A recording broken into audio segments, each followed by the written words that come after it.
Welcome to the Ozone. I'm Robin Trimingham of the Olderhood Group, and my guest today is Martin Gilbert, co-founder and former chief executive of Aberdeen Asset Management and currently chairman of both Revolut and AssetCo Plc London.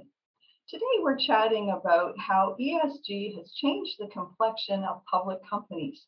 Welcome, Martin. Oh, thank you. Thanks for inviting me back. Well, we really appreciate you taking time to chat with us, as always.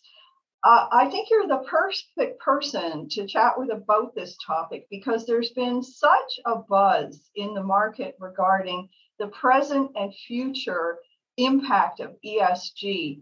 I think people have an awful lot of questions. So start us off. Can you explain to us exactly what is ESG? It stands for environmental, social, and governance, and it's been around for a while, I suppose. But people have been really concentrating on the G of ESG over the last sort of 5-10 years. So we've seen a lot of companies voting against remuneration of CEOs, or when a CEO gets paid off, what their compensation is, these sort of things.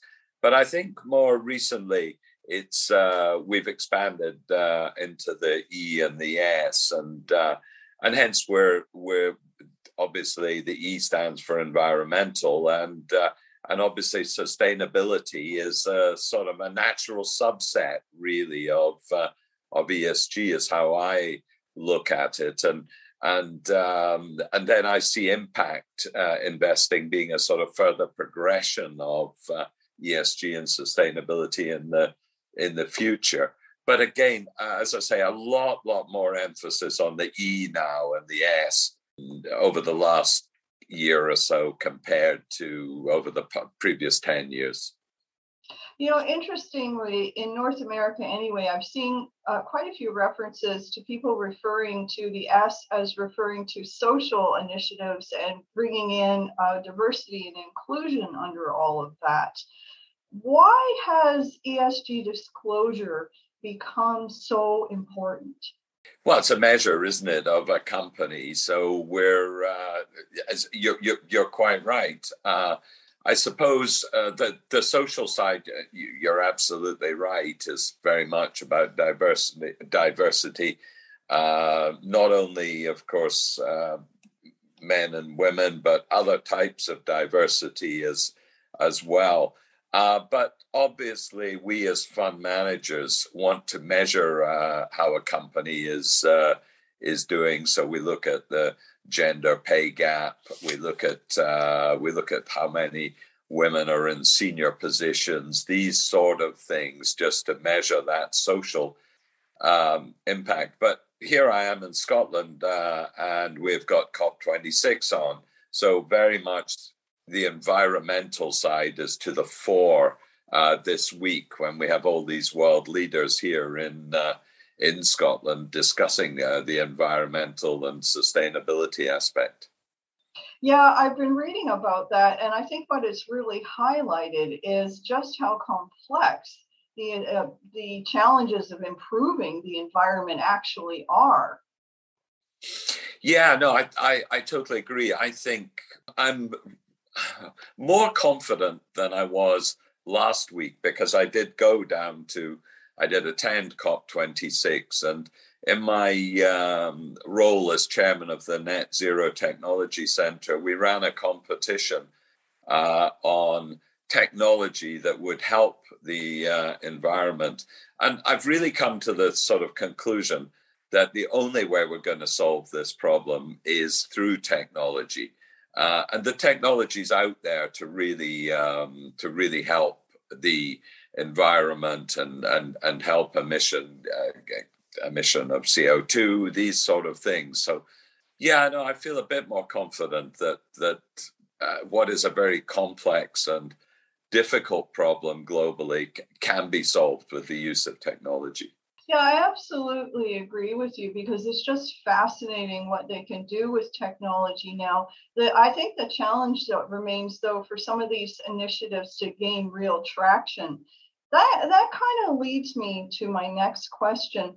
How is integrating ESG strategies affecting financial performance, particularly inside of publicly traded companies? Yeah, I think one of the key things about asset management, of course, is and especially active asset management, is there is a lot of engagement now with companies on ESG, and I'm a firm believer that engagement has to be in conjunction with, in collaboration with the fund management team, as opposed to having a separate ESG team or governance team and separate from the fund manager. So I like to see them working together when they're interviewing managements, because really the only way you can find out is really face-to-face interviews, and discuss the issues with management and get a feel for how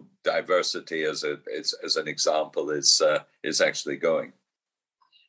I think that's an excellent point, because if you don't have your boots on the ground when there's just so much change in the air, then how are you actually going to know if your decisions are going to be effective?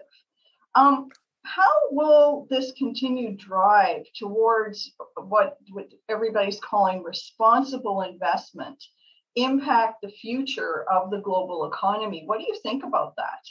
Yeah, I think the issue is that we're seeing a number of companies, the coal companies, the oil companies, almost becoming the new tobacco, and will become very much more difficult to invest in. I don't see it affecting the global economy on the downside, but I do see positives with technology helping us on the sustainability front. So yeah, I'm as I say, I'm more confident than I was when I see all that opportunity out there with technology. Do you have any final thoughts for everybody? We got about a minute or two left here. I think my final thought would be that we all overestimate change over 1 year and underestimate it over 5 years. So I think over 5 years, we will see a big change in how the world is approaching sustainability, how the world is going to become a more sustainable world that we live in. And that will be done by a mixture of technology, by electrification, all of those sort of things, and the companies especially the public companies, will adopt good practices going forward. Well, thank you. I think this has been a very interesting conversation. You've been watching the Ozone. Join us again soon for part 2 of my conversation with Martin Gilbert.